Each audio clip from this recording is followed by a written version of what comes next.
Hello বন্ধুরা, welcome back to my channel Sangeeta space. আশা করি সবাই ভালো আছেন। আজকে চুনো মাছের চচ্চড়ি তৈরি করব। এখানে 300 গ্রাম চুনো মাছ কেটে ধুয়ে পরিষ্কার করে নিয়েছি।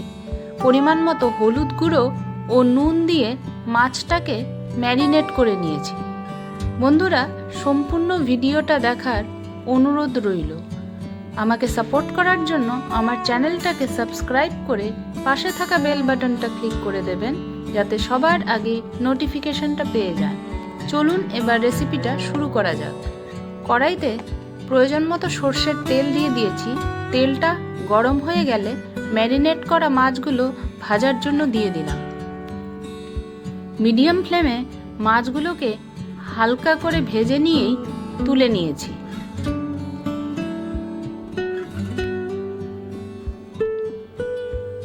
রেসিপিটার জন্য নিয়ে নিয়েছি আলু, বেগুন, সিম, টমেটো।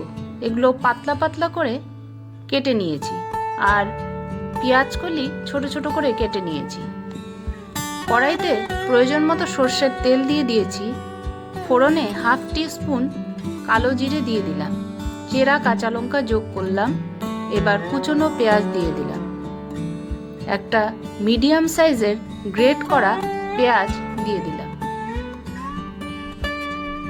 30 সেকেন্ড মতো নেড়ে চেড়ে ভেজে নিয়েছি। এবারে প্রথমে কেটে রাখা আলুটা দিয়ে দিলাম।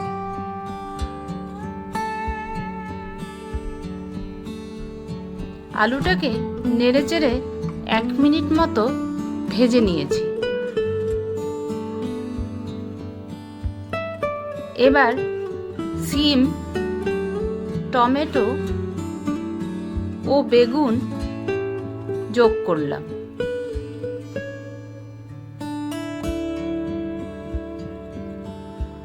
সবকিছু নেড়ে চেড়ে আরও 1 মিনিট মতো ভেজে নিয়েছি। হলুদ গুঁড়ো দিয়ে দিলাম ঝালের জন্য লঙ্কার গুঁড়ো।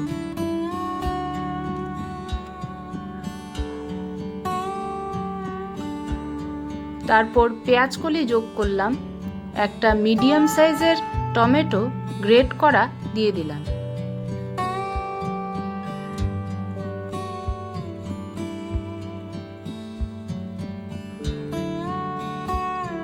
স্বাদ মতো নুন যোগ করলাম।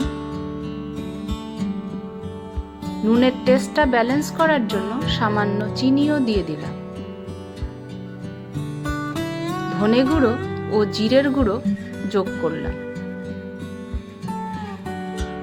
এবারে তরকারিটা 3 থেকে 4 মিনিট লো ফ্লেমে ভালো করে রান্না করে নেব।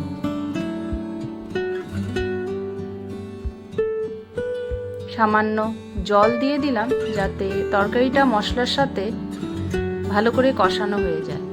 আমি 3 থেকে 4 মিনিট ঢাকা দিয়ে রান্না করে নিয়েছি। ঢাকা খোলার পর মাছটা যোগ করে দিলাম।